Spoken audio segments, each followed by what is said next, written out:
भारी बवाल और विवाद के बाद वक्फ संशोधन कानून को आज से देश भर में लागू कर दिया गया है। जी हां, मोदी सरकार ने 8 अप्रैल 2025 को वक्फ संशोधन विधेयक को लेकर जो कानून बनाई गई थी, जिसे लोकसभा और राज्यसभा में भी पास कर दिया गया और 5 अप्रैल को राष्ट्रपति द्रौपदी मुर्मू की तरफ से भी मंजूरी मिल गई थी, अब उसे लागू कर दिया गया है। मोदी सरकार ने अधिसूचना जारी कर दी है।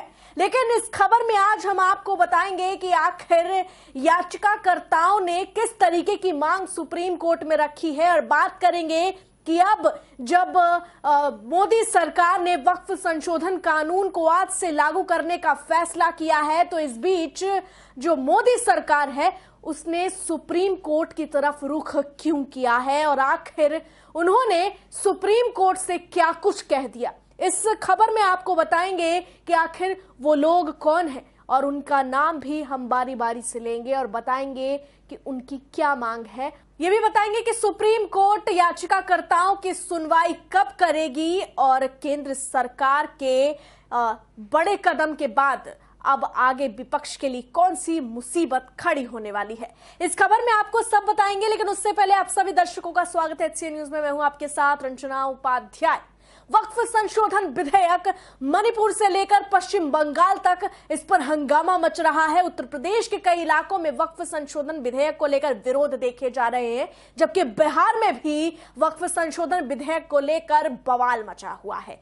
लेकिन सवाल है कि इस बवाल और विवाद की जरूरत क्यों है। अब इसलिए भी ये सवाल पूछे जा रहे हैं क्योंकि अब जो विपक्ष है इसे सुप्रीम कोर्ट में घसीट रहा है। चूंकि आपको बता दें कि वक्फ संशोधन विधेयक को लोकसभा में 288 मतों के समर्थन के साथ इसे पास कर दिया गया, जबकि राज्यसभा में 128 वोटों के साथ वक्फ संशोधन विधेयक को पास कर दिया गया और 5 अप्रैल को आखिरकार राष्ट्रपति द्रौपदी मुर्मू ने उस विधेयक पर सिग्नेचर कर दिए और ये पुष्टि कर दी कि ये बिल पूरे तरीके से पास हो चुका है और जो संविधान के तहत होता है उसी तरीके से इसे पास किया गया। लेकिन हाँ, ये जरूर है कि जब यहाँ पे जो विपक्ष खेमा है वो इससे नामंजूर कर रहा है, उन्होंने सुप्रीम कोर्ट की तरफ रुख की। अब आपको बता दें कि सुप्रीम कोर्ट में 15 याचिकाकर्ताओं की याचिका वक्फ संशोधन विधेयक के खिलाफ है।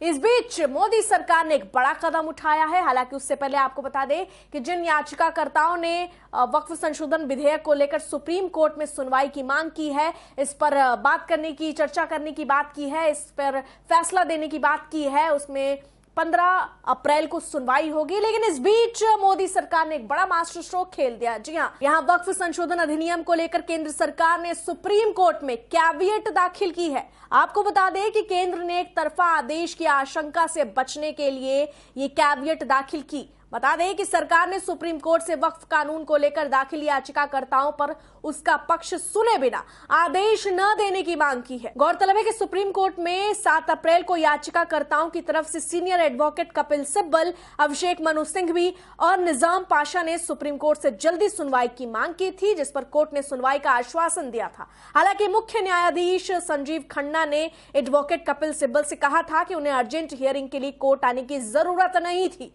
उसके लिए अलग प्रक्रिया की व्यवस्था बनी हुई है।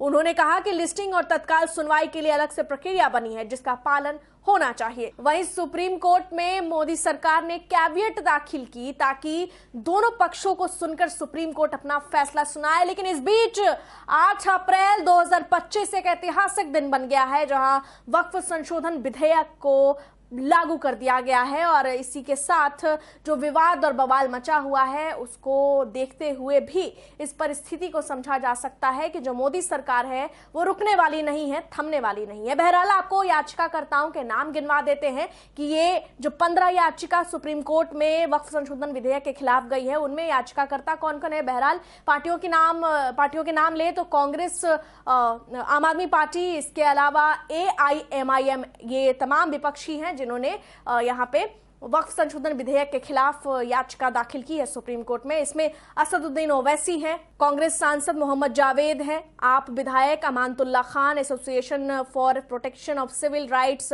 समस्त Kerala Jamiatul Ulama, Maulana Arshad Madani, All India Muslim Personal Law Board, Indian Union Muslim League, Social Democratic Party of India, Anjum Qadri, Tayyab Khan, DMK Congress सांसद इमरान प्रतापगढ़ी, आरजेडी सांसद मनोज झा और जेडीयू नेता परवेज सिद्दीकी हैं। जहां इन सब की मांग है कि वक्फ संशोधन विधेयक को लेकर सुप्रीम कोर्ट इस पर सुनवाई करे, क्योंकि ये मुस्लिमों के अधिकारों के खिलाफ है। बहरहाल यहां केंद्र सरकार लगातार इस पर दावा कर रही है कि विपक्ष एक भ्रामक अफवाह फैला रहा है, जबकि ये जो संशोधन है ये मुस्लिम भाई बहनों के लिए, ये मुस्लिमों के सशक्तिकरण के लिए ये संशोधन बेहद अनिवार्य था। बहरहाल इस पूरी खबर में इतना है, लेकिन आप इस पर क्या कहेंगे, आपकी क्या राय है, कमेंट में जरूर लिखें। फिलहाल के लिए इतना ही। देखते रहिए HCA न्यूज में आपके साथ रंजना उपाध्याय। धन्यवाद।